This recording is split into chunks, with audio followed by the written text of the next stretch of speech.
Anda pernah merasakan sekolah itu bayar mahal, tapi ternyata juga beberapa fasilitas yang didapat hanya itu-itu saja?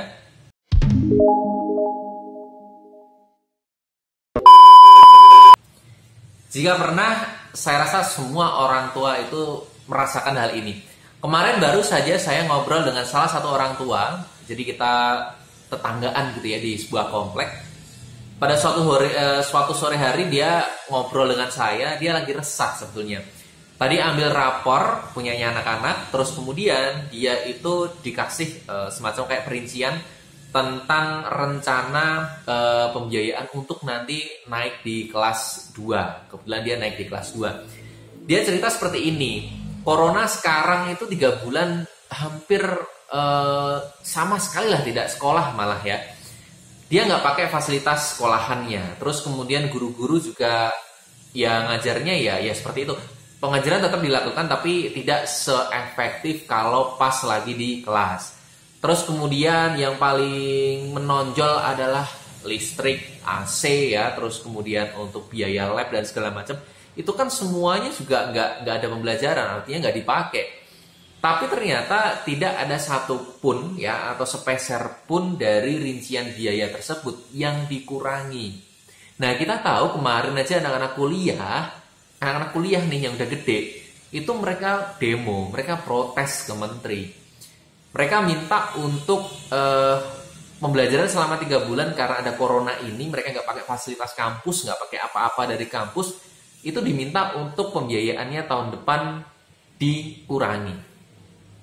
Mulus enggak sih, Pak Menteri masih belum memunculkan lampu hijau yang benar-benar bagus gitu untuk supaya ada pengurangan ini.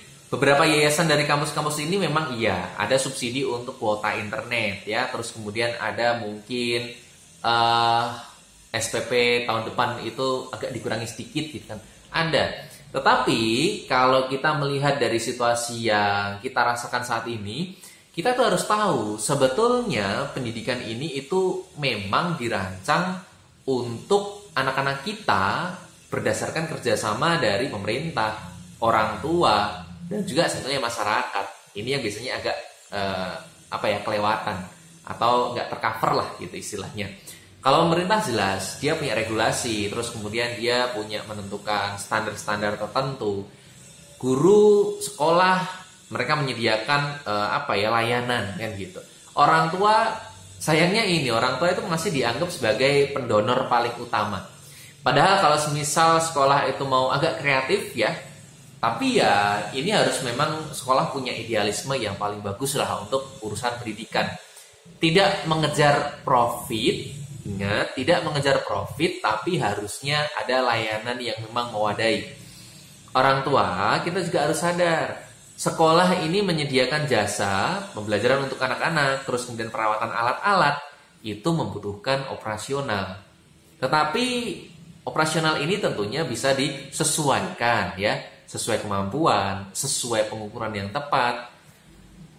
Namun yang disayangkan adalah contoh seperti tadi yang tetangga saya cerita, dia saking isengnya itu menghitung sebuah sekolah selama 1 bulan saja jika tidak ada pembelajaran. Biaya listrik itu nanti dibuat standar saja satu anak, katakanlah misal 25.000. Dikalikan dalam satu angkatan itu ada hampir sekitar 180 anak ya minimal. Itu dia menghitung saja paling tidak sekolah per bulan punya saving selama 5 juta. Hal yang salah? Sama sekali tidak salah. Karena sekolah itu layaknya ibarat kayak perusahaan. Dia memang harus punya tabungan. Siapa tahu nanti di depan itu ada hal-hal yang tidak terduga dan dia nanti harus mengeluarkan uang ekstra dengan segera untuk menalangi biaya itu.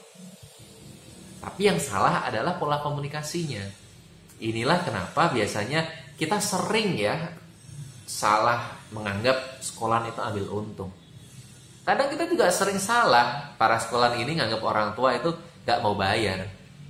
Nah, saya belum ketemu nih sekolah yang dia itu benar-benar punya hubungan yang baik antara pihak sekolah dan juga orang tua.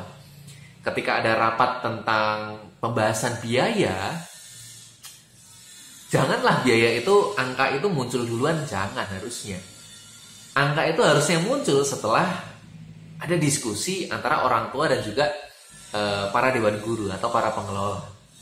Tapi ya saya maklumi model-model seperti itu jarang banget untuk bisa dilakukan, karena kalau benar dilakukan pembahasan bakal panjang. Ya, bakal panjang. Sekolah nanti nggak bisa ketemu titik temu. Makanya cukup maklum kalau sekolahan itu mereka harus punya saving untuk biaya-biaya yang nanti tidak terduga. Tapi ingat, kami yang ada di Bintang Mulia Homeschooling selalu mengatakan bahwa boleh nggak uang pangkal itu dicicil? Boleh. Seperti barusan aja ini ya, tadi ada telepon masuk, dia konsultasi. Boleh nggak Pak kalau saya itu masuk, anak saya masuk di homeschooling sana, tapi saya nanti akan mencarikan biaya pendidikannya itu bertahap. Karena saya juga sekarang sedang mulai merintis usaha lagi karena ada COVID-19 kemarin. Kami sangat mempersilahkan, boleh. Karena biasanya kami kalau sudah menjalin kepercayaan dengan para orang tua, ketika mereka ada, mereka bayar ke kami. Kami selama menjalankan operasional ini, kita punya saving yang kemarin itu. Yang memang ibaratnya mana yang bisa bayar duluan, itu kita gunakan untuk tabungan. Nah, model-model seperti itulah yang sebetulnya saya kepengen lihat di sekolah-sekolah yang ada di masyarakat kita. Sehingga masyarakat kita itu betul-betul pinter semuanya, cerdas semuanya, anak-anaknya. Janganlah sekolah itu dijadikan ajang untuk era bisnis.